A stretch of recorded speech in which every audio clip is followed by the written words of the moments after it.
have been a stellar start to the show. We have no sponsor currently. Oh, So we're gonna drink. So we're gonna drink all day IPA in this one. all right. How's that sound to you? Cheers. Let's do this. Let's get this show started. All right.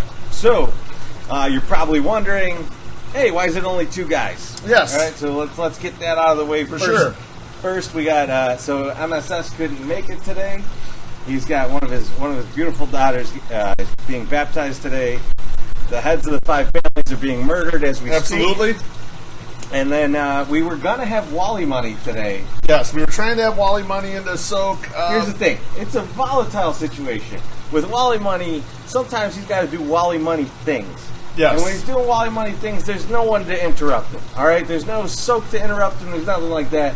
So he's out doing his thing. We just get the fuck out of the way. We know when he's doing it, we just get the fuck out of the way. That's We what love do. it. We support it. Absolutely. Wally Money will be on soon enough. And We love him. He's our guy, Yeah. but just not today. He will be Didn't in the work out 108. today. And if you've come to the 108, lately, Wally Money has had his Sharpie with him. He is signing autographs for people. So Yep. stop by, hang out, have a drink, and get yourself a signed Wally Money card. That's true. He's got the blue pen. He's got the. If you want the silver, you're going to have to bring it yourself.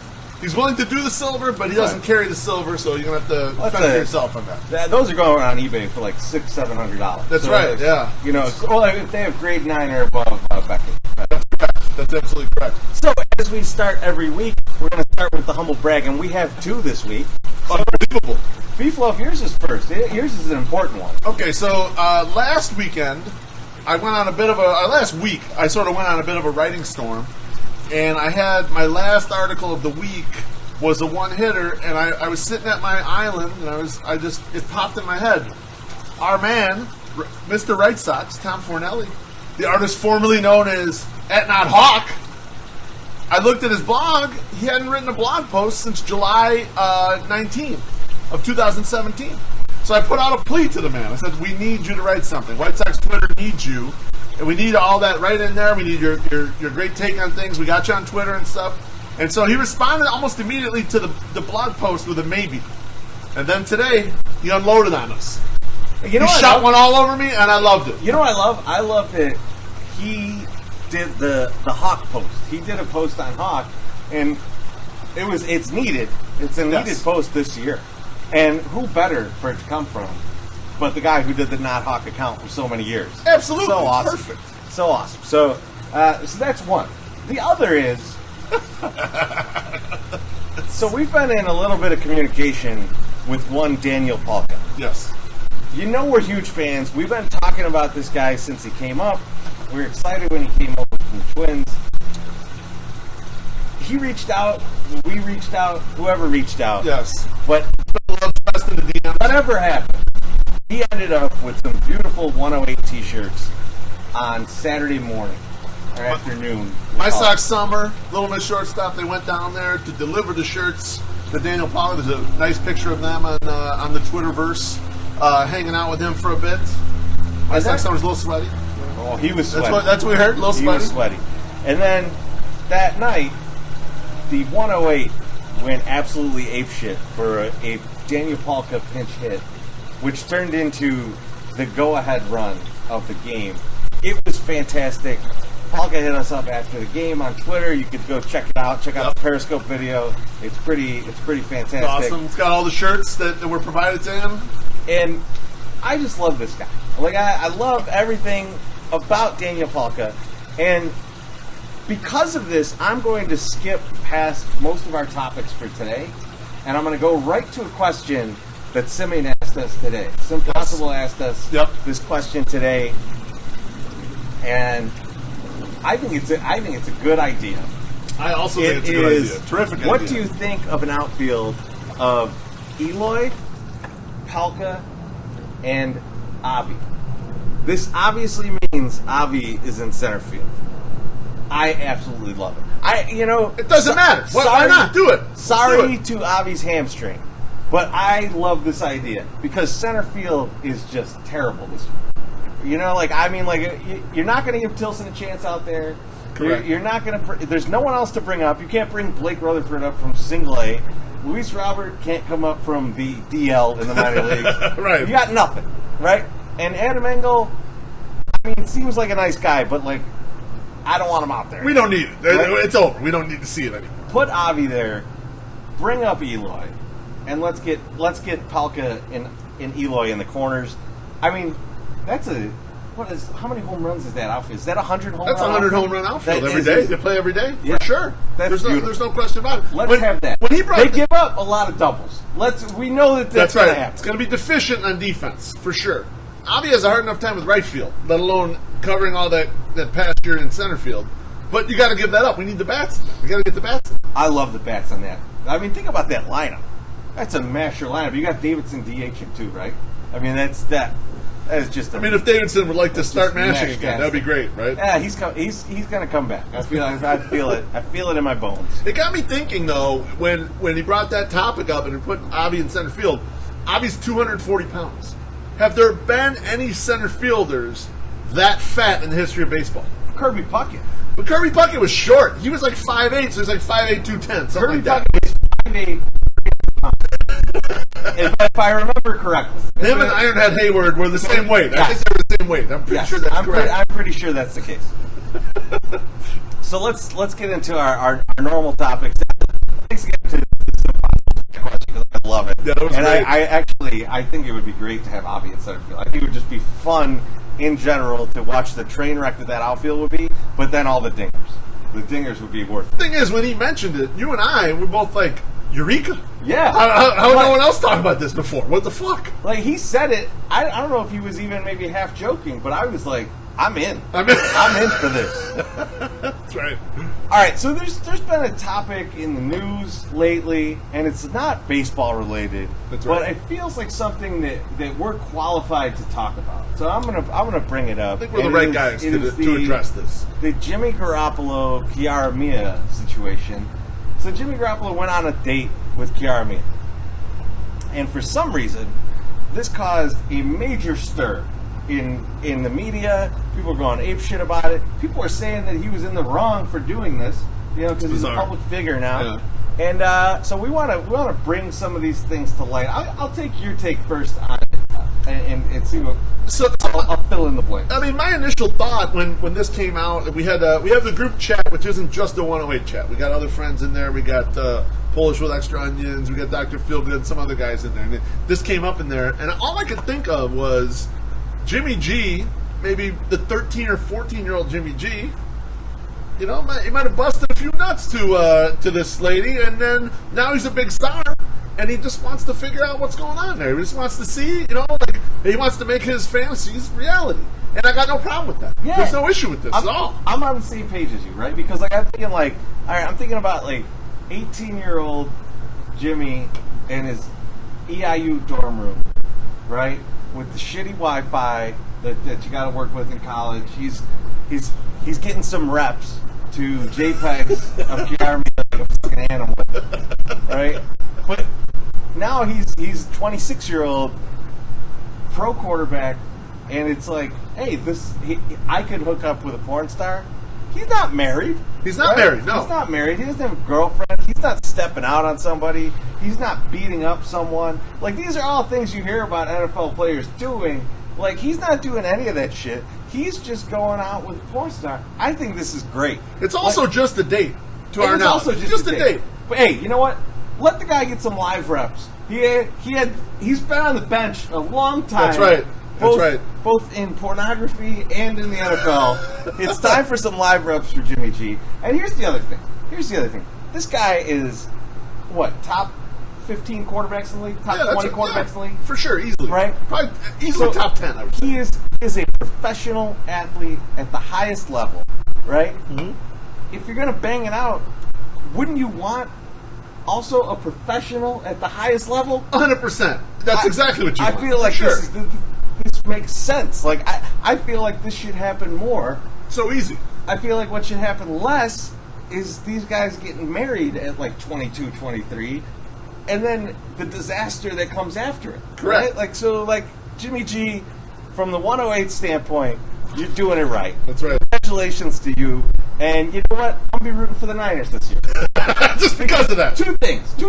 One is Jimmy G, I'm on your side now. And two, they got rid of Harbaugh because that guy's a fucking prick. I'm everything they've done. All right. Let's move on to the next topic, which is going to be probably a long topic. Let's talk trade deadline. Okay, sounds great. All right, we've made one trade. Well, we made another trade today. Yes. But let's talk But about not for a these, player. Let's talk about these as a whole.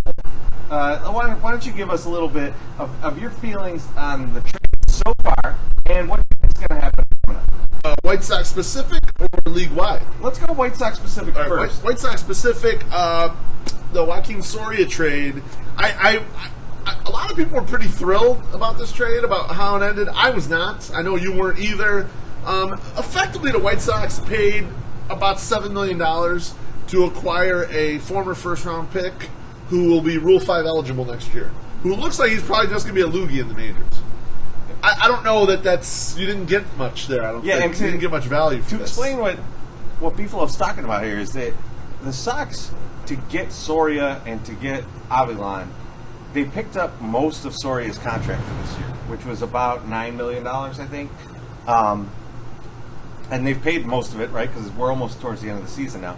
So they've paid like $6-7 million of this contract. So instead of going out and picking up some guys off the scrap heap, like a Tyler Clippard who's going to get traded for a similar kind of package, they went out and did this trade, which I liked initially. I thought, hey, this is a good chance you're taking. For sure. But the thing is, it worked out to its absolute perfect potential. Like, Soria was good. They're able to trade him, and they got a guy who's 5 eligible next year, so he's going to have to get and he's a soft tossing lefty reliever. Right. Like that's not great to me, you know. Unless they watch the tape and they've got some kind of like Houston Astros like, oh, we figured out what he's doing wrong, and so like we can get his velocity back up into the mid 90s, and we can get his control under, doing good.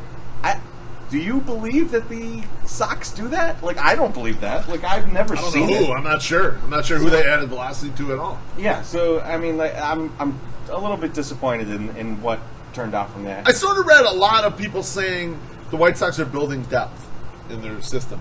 You're not really building depth when all you're acquiring is a reliever that you have to house in your 40-man. I'm not sure if Rick Hahn realizes 25 of those 40 men need to be in the fucking major leagues. All right, and this guy's not going to be there. And the other guy that they just acquired, so they made a trade this morning. They sent over some international pool money, which is fine. They can't really use it. They can't sign a big guy, and they acquired a bullpen arm from the AAA Yankees. Right. And it's the same situation. He's going to have to be protected under the 40-man, otherwise he's Rule 5 eligible. Anyone can steal him. So we're in a situation where we're going to have like 20 middle relievers on the 40-man roster. Like, is that what you want? Doesn't seem optimal. Are we feeling good about that? That seems like something you shouldn't feel good about. Right. So let me switch topics to the other teams in the league. Yeah. And I want to talk about the Washington Nationals, because they're not in the playoffs. If the playoffs started today, they're not in. They're not even That's a wild correct. card. That's correct. They have about close to $200 million on the payroll. Yep. And as you know, if you go over 197, I believe it is, you got to start paying the luxury tax. It's the soft cap. It's a soft salary cap that actually acts like a hard salary cap, or they're all treating it like it's a hard salary cap. Should the Nationals sell? If I'm them, I do not sell. And here's why. They're in a division in which, yes, they're 7 games back right now. There's 60 games left in the season, but they're easily the best team in that division. Right this second, right? They're better than the Phillies. They're better than the Braves. There's no reason they couldn't charge back and make a big comeback here. So if I'm them, I don't sell for that reason, and also because from a PR standpoint, it looks terrible to sell Bryce Harper at the deadline like this. I think it looks that way.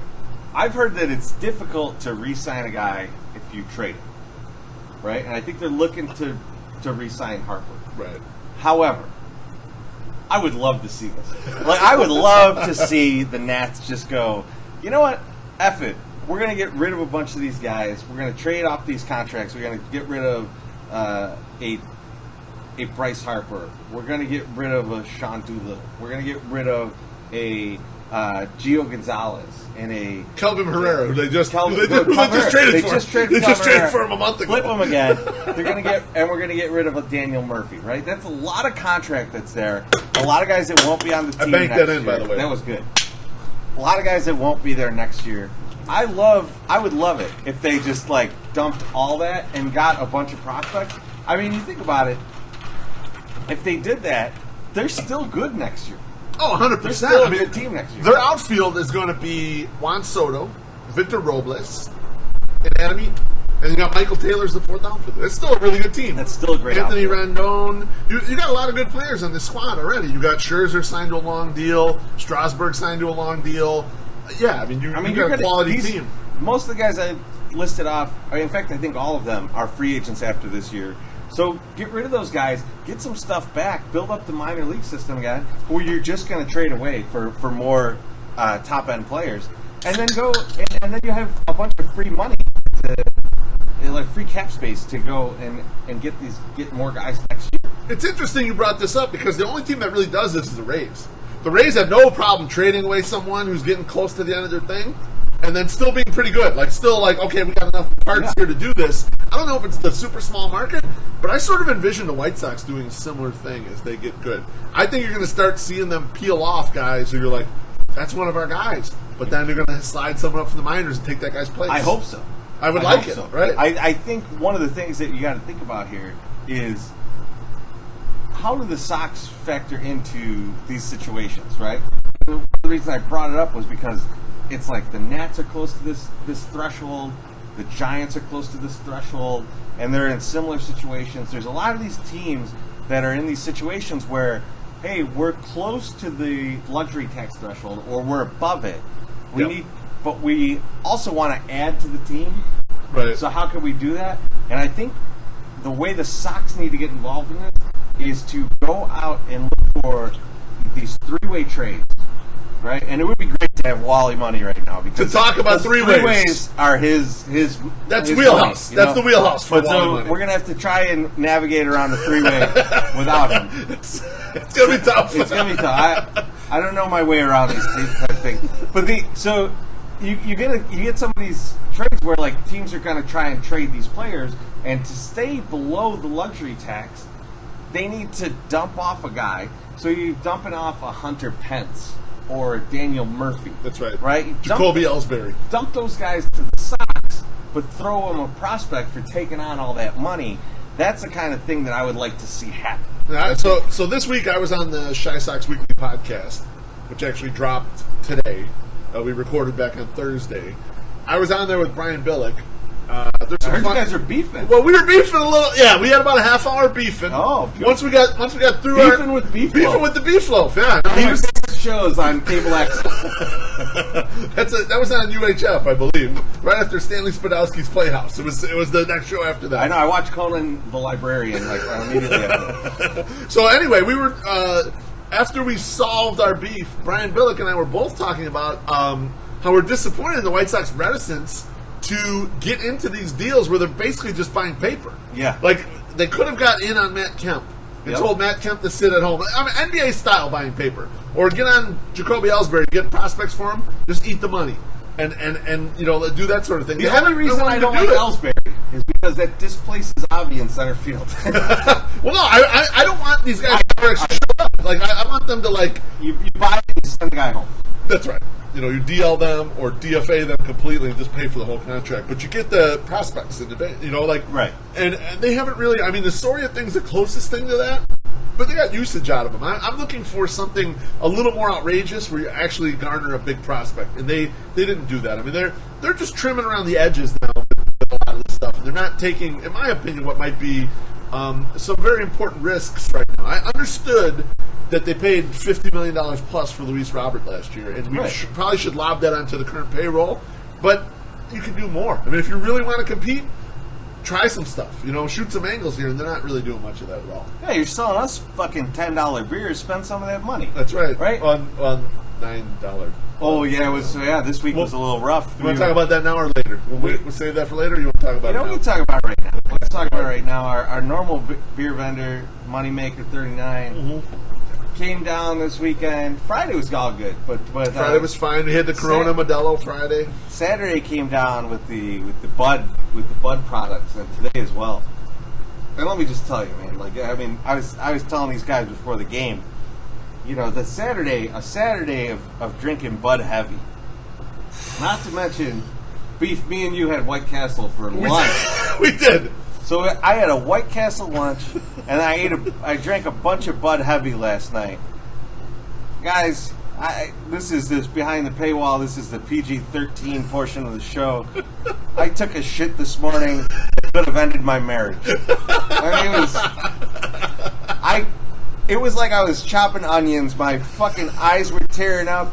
I felt ashamed. It was awful. I want to get rid of the Bud Heavy in my life. Let me correct this a little bit. Let me clear the record here.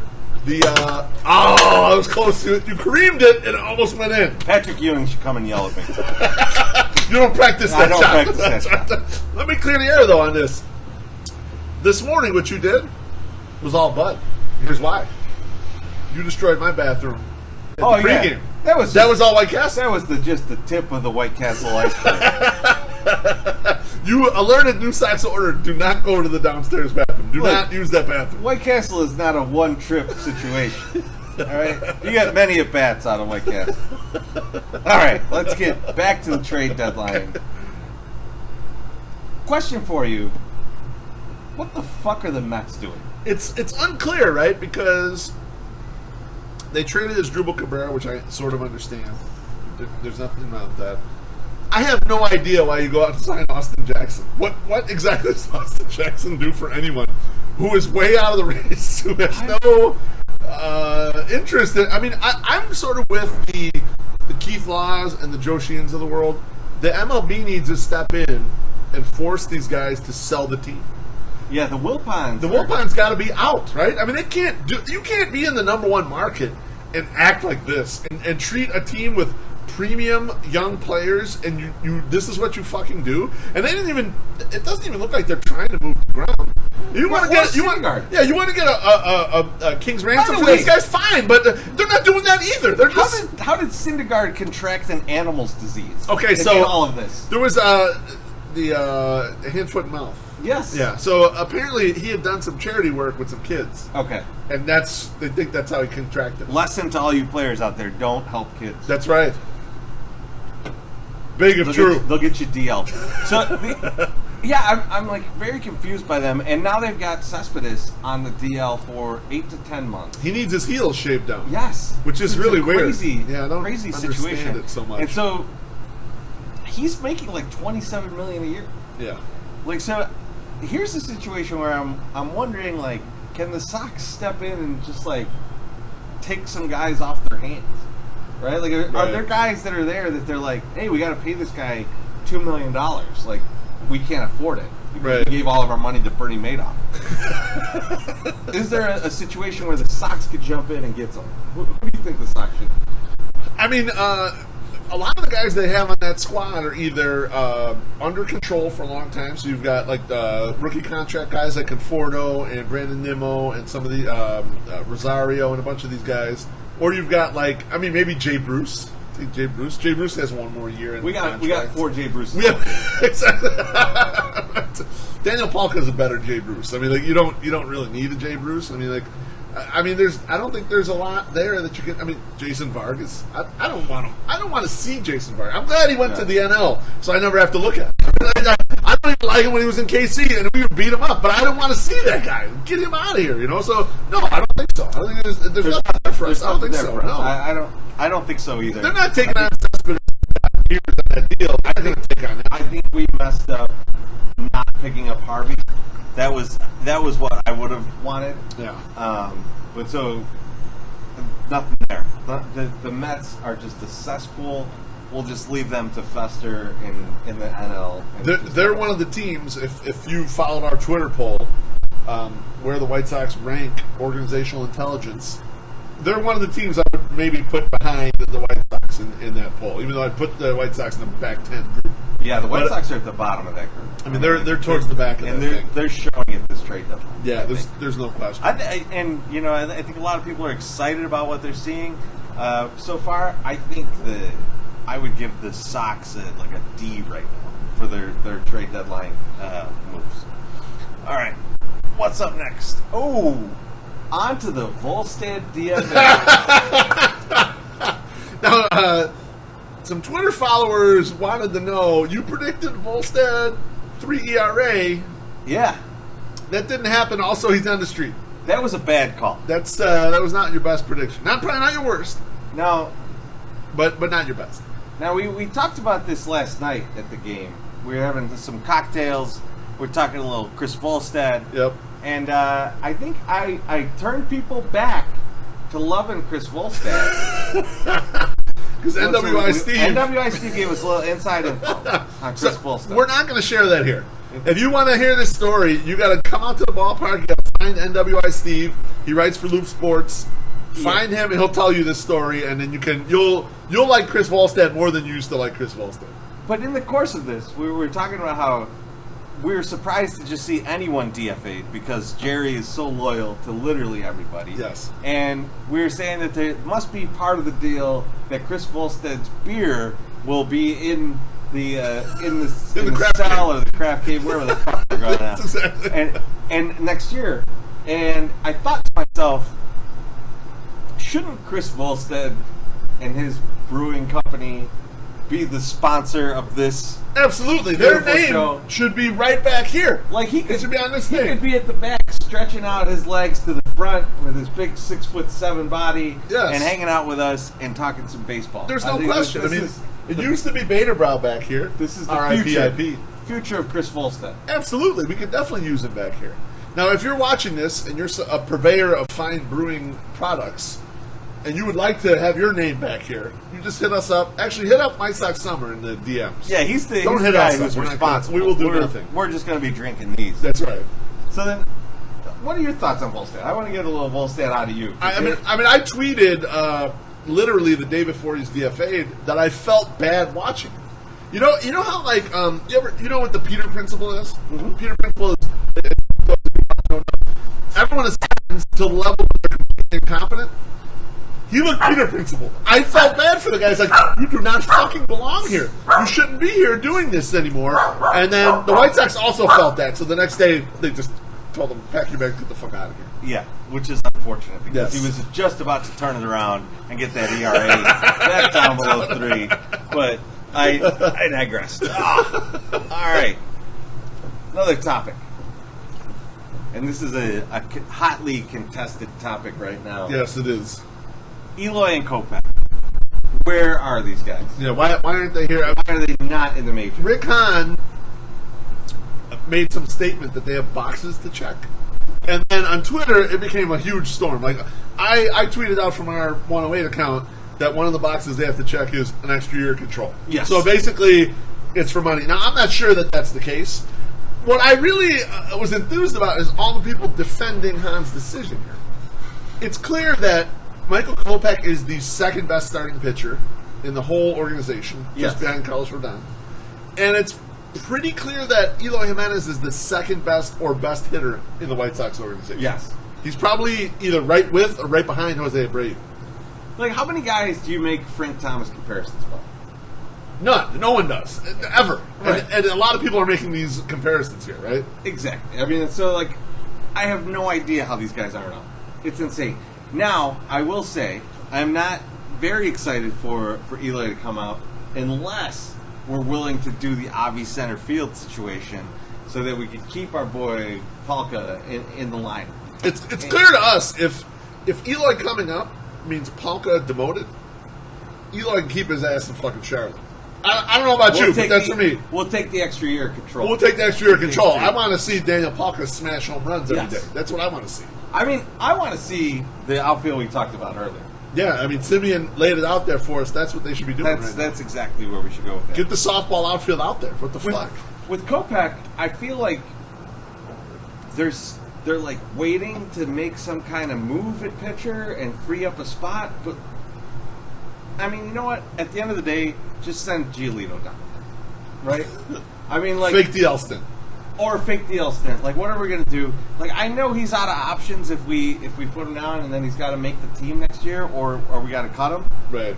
Hey, it comes to that at some point. That's right? true. I mean, like, if you're looking to compete in 2020, like, you got to make a decision on Giolito pretty soon anyway. That's correct. So why don't you just send him down, see if he can figure shit out over the next couple months, and then at the end of at spring training, see how he does. If he makes the team, he makes the team. If he doesn't, too bad. Good knowing you. Yeah, right. I mean, that's it. You're right. I mean, these tough decisions are going to have to happen pretty soon. Like, right. I think a lot of people are falling in love with the prospects.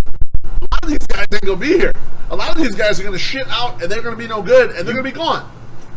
We will not be a good team if they go Gordon Beckham on any of these prospects. Agreed. And let him hang around forever and not play well. Yes. Like that's totally agree. That's going to be a huge problem. If they can't cut bait on these guys when they suck, it's going to be a huge problem for the team. And as of right now, pretty much these guys are on the pitcher side of the ledger. Because as much as people complain about Moncada's a league average hitter right now. Right. He's fine. Like, yeah, I don't want to see him strike out 200 times either. And he should get better. But if he didn't improve that much, he still belongs on a major league team. Regardless, some major league team. Maybe it's second division. Maybe he's not one of your better players when you're a playoff team. He's not a guy you're going to cut bait on. But Giolito and Lopez have both been pretty rough Here's the thing. When Moncada comes up to the plate, you have some hope. And you're like, I bet he could smash a triple right here. Or he could hit a home run. Or he's going to walk. He's going to do something good. Right? Like, you have that hope. When I see Giolito go to the mound, it's more of a fear. It's like, how bad is he going to fuck up? Right? Like, sorry, what's going to happen here? If he gets a shutout, he's going to give up 42 hits in that shutout and somehow not give up a run. Like, that's the only thing you can see. And so, like, if he doesn't go get his shit together, like, he's done. Right? Moncada, you see the flashes. You see the moments. Correct. You have the hope in this guy to, like, do well. Yeah, you see the plate discipline. You see the explosive power, the big speed that he's got. I mean, like, he made a great defensive play today. He did. You know, which he's had some struggles on defense, but he's got it in him to become this great player. You can see it. You can see that. I'm not seeing anything with Giolito. Yeah, no, I mean, a lot of people who on Twitter were saying Giolito was better than his line yesterday, but for us, we can't, from our angle, we can't really tell that much about the pitch effects. So all we can see are the results. The results stunk. Yeah. Yesterday, they were not good. He looked bad. He looked bad. One other thing on Kopech, I think that at least part of the thinking, and My Stock Summer and I talked about this last week in this last time we had the soak. The girlfriend change. I think part of the thinking is that his character is something that they're a little worried about, especially throwing him into a big market like this. Guy loves the booty. That's clear. And Chicago is a great booty city.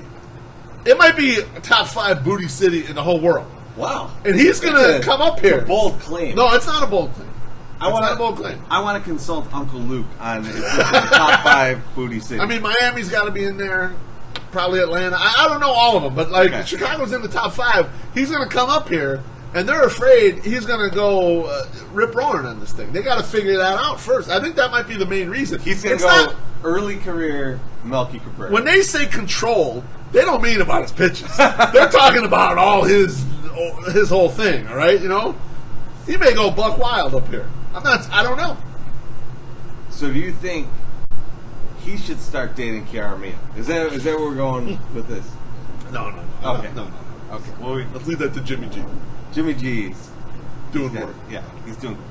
All right. So one thing we got a great tweet sent to us today.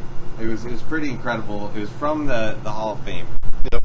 Our guy, our buddy Pete, is out there, and he sends us a tweet with a video of him and the mouth of the South, Jimmy Hart. Yes. It was amazing. Like, it was amazing. Jimmy Hart's calling us out. It's fucking fantastic. Like that, and he still looks the same somehow. Jimmy Hart has aged like 4 years since 1983. Let me tell you the one difference, though. His teeth are starting to spread apart a little bit. Don't worry about that. But here's the problem. We wanted to give it out to all you guys. And yeah, say, we'd like, love all of you to see it, right? Pete's got a private Twitter account. We can't retweet it. This is a shout out to all you private Twitter account people. Why? What are you doing? What's the point? You're on social media. Yeah. What are you privatizing for? Like, Nothing's it's out there. It's out there. Someone can get to it. It's not like you like no one sees what you tweet. Someone will get to it. Someone will see it. Like, and here's the thing. If you're saying shit that you don't want anyone to hear, don't say it. That's right. Exactly. That's 100% true. So everyone, and the inverse though, when you do something fucking awesome, like our buddy Pete Hand did, we can't share it with everybody. So here's what we're calling out. Everyone over the age of 18, unprivatize your accounts. That's right. Let's get the shit out there. Let us retweet what you're sending. Absolutely. All right. It'll be a better world if we can do it. Maybe. No question. But let's get on to the questions. You want to go to questions? Let's do the Okay, questions. all right. We got questions. So Actually, you know what? Let me say something before we go to questions. go for it. Yeah, Because there was something that upset me today at the game. We talk a lot of shit about the wave. Oh, I'm nice. 2 for 2 today. We talk a lot of shit about the wave. Today, I'm at the game. The screen goes up, and it's Jim Thome getting inducted into the Hall of Fame. And of course, everyone in the 108 stands on their feet and claps because that kind of shit deserves a standing ovation. But most of the other part didn't do shit because they were paying attention to doing the wave.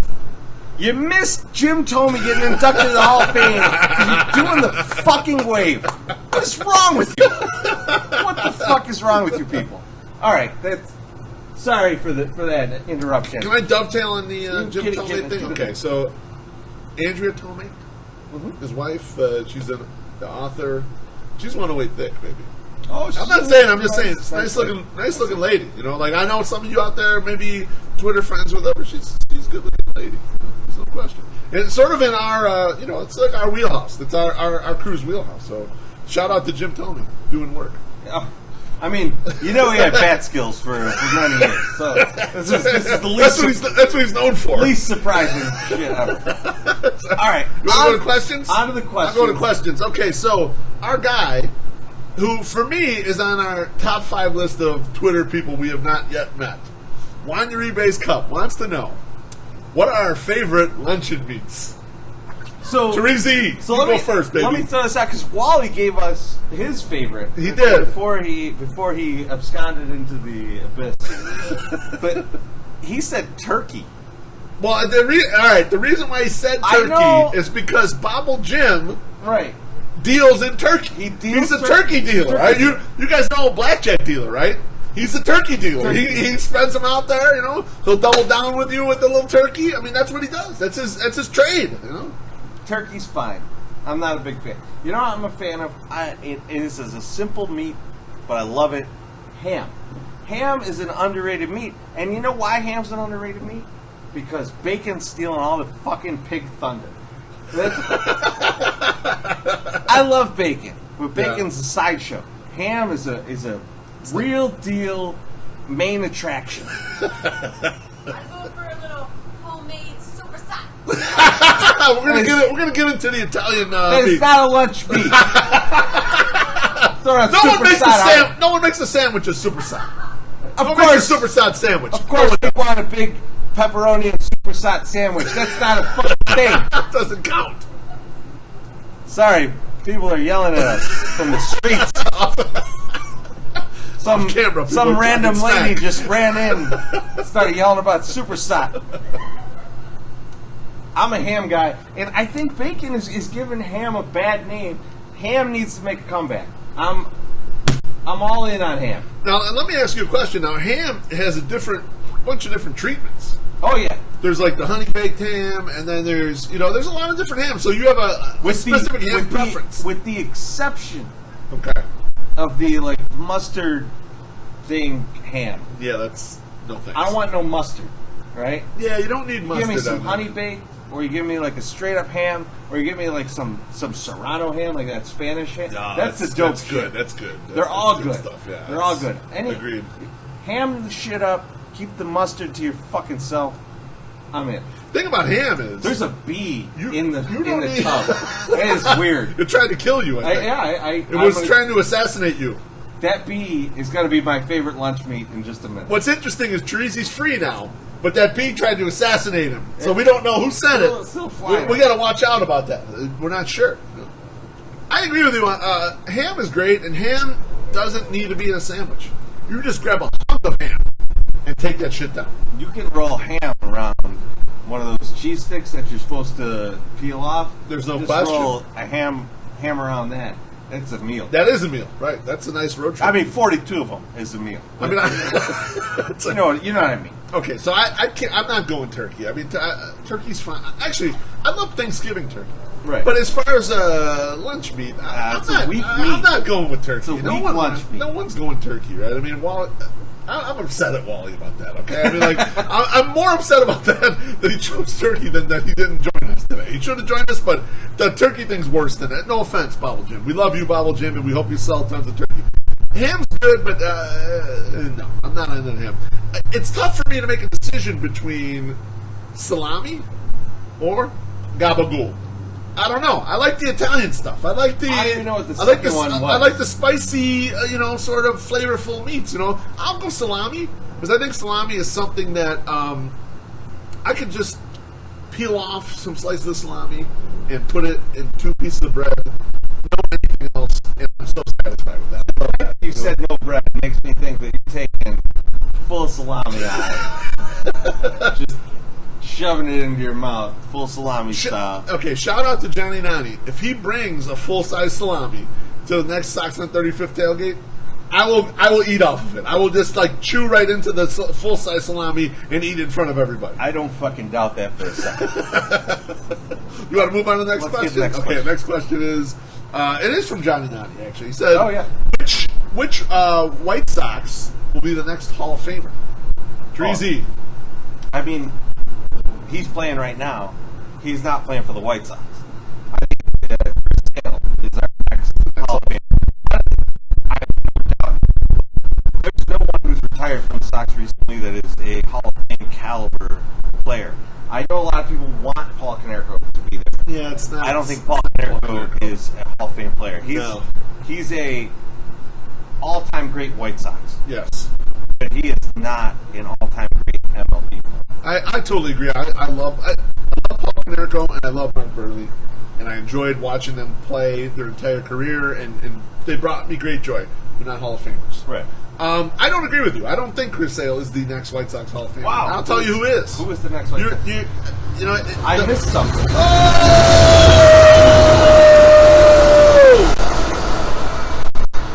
You did miss something. You went right over your head. The next White Sox Hall of Famer is Minnie Minoso. Because there is a big push right now to get some of these people in there who long deserve to be in there.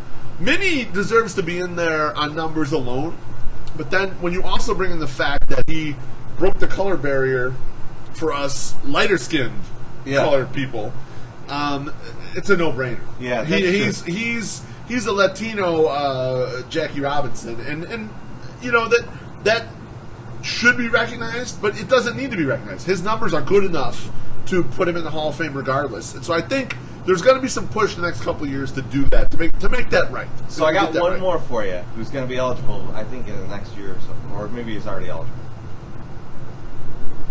Is Manny Ramirez a Hall of Famer? I don't think early on he'll be. No. Okay. I don't think so, because the whole PED thing, Which is terrible. I hate it. I hate it. But if Barry Bonds ain't in, the other PED guys ain't getting in. Right. The sports writers have this wrong. We're fully on board with, you got to put the guys in who are the best in the era. You can't prove the guys who didn't test positive weren't doing PEDs also. It's a false positive, basically. One of his teammates is getting in today. One of his teammates One of the guys in that locker room who gained a lot of weight during his He career. did. He went from a doubles hitter to a 600 home run hitter. Right. So I mean, I don't know. But you're going to keep Manny out. I think they're going to. I think they will. I mean, Manny, part of it is like what's hilarious is that some of the Hall of Fame thing is like a sportsmanship award. Like if you weren't, Right, that's like, why Jim Rice was out for so long. That's right. If you aren't like a darling to the media, then they're like pussies and they hold it against you. Like it's embarrassing that that's the way that goes, and that's why I think for the most part the 108. I mean, at least you and I, we don't give a shit about the Hall of Fame very much. It's fun to talk about, but it's like we're not that interested in it because it's like a popularity contest, right? As much as it's anything. Like not always the best players get in there, and that's okay. So if you want to do it that way, then I don't care. We'll make our own fucking Hall of Fame. Actually, we should do that next Sunday. So we'll just put a little thing up here and we'll put our own guys who we like in the Hall of Fame. Right? Wade Boggs, number 1. Oh yeah, chicken and beer. Oh my god, that's our guy. So wait, are we doing Hall of Fame players or Hall of Fame lunch meats? I feel like I could get into either. I could as well. Absolutely, there's no question. All right, what's the next question up there? I mean, I think that's it. We covered Daniel Palka. Oh, did we? I guess we didn't fully talk about this. So, Chris asked us, how did Daniel Palka get involved with 108ing? How did this all come together? Yeah, it's kind of a mystery to me. Like it came out of nowhere. Where he started sending a few messages about like 108 and 108ing. Yep. And we actually reached out to him in the DMs, and he was telling us that in opposing parks, people will be yelling at 108 stuff to him, which is fucking amazing. It's not us. It's we're great. It's we're really here. not us. I mean, if I had to guess, I'm going to say it's got to be Scott Garcia, who had a nice picture with Daniel Palka. I got to say it's maybe the Jeff the Giant. I mean, some of our 108 brethren across the country are out there and they're supporting the brand and they're reaching out to Daniel Palka and he fucking loves it. Yeah, it's huge. I love it. I love it too, and I think it's great. This morning I was sort of thinking about like Daniel Palka's become a darling of the fan base, right? Yeah. So the fans fucking love Daniel Palka. I was thinking, man, what is the Daniel Palka secret to success? And I came up with the top 3 of the reasons why he is a darling of our fan base. You want to hear it? Yeah, Okay. I'd love to hear it. Number 1, mashed taters. Yeah. You're going to be a White Sox fan, you got to mash taters. Right. Okay? Number 2, befriend the big White Sox blog that's based on fan stuff, which is us. So he's down with all the shit we do. And number 3, be awesome. That's fucking awesome, right? There's a GIF on from that hit last night after he gets it, where he's standing in front of Debo and he says, "Fuck yeah." That's something that Southside fans would say about it. That's what we were saying out in the crowd. So Daniel Palka's got the formula to be like a big star here, for sure. He's not a Southsider, but he could be a Southsider. He could be a Southsider. That's the key. 100%. He could be a Southsider. There's no question about it. All right, are we out of topics now? We're out of topics. We're out of questions. Anything else you want to cover? I want to just reiterate, fuck the wave. Yes. And congratulations to Jim Thome, Hall of Famer. I know you're going on this 100%. as a Cleveland Indian, but we love you, and we loved having you in here, and the fucking blackout game will live in infamy forever. So thank you for that. Absolutely. It was one of the great nights of my life, and I still think about being in Kroll's until like 2 in the morning, rewatching the Brian Anderson catch over and over and over again, and continuing to cheer for We're it celebrating every this. time that it happened. So, impressive. thank you, Jim Thome. It was great to have you on the Sox, Yes. and congratulations on the Hall of Fame. And we're out. Now one of us has to get up and actually turn these things off, so we'll see how that goes.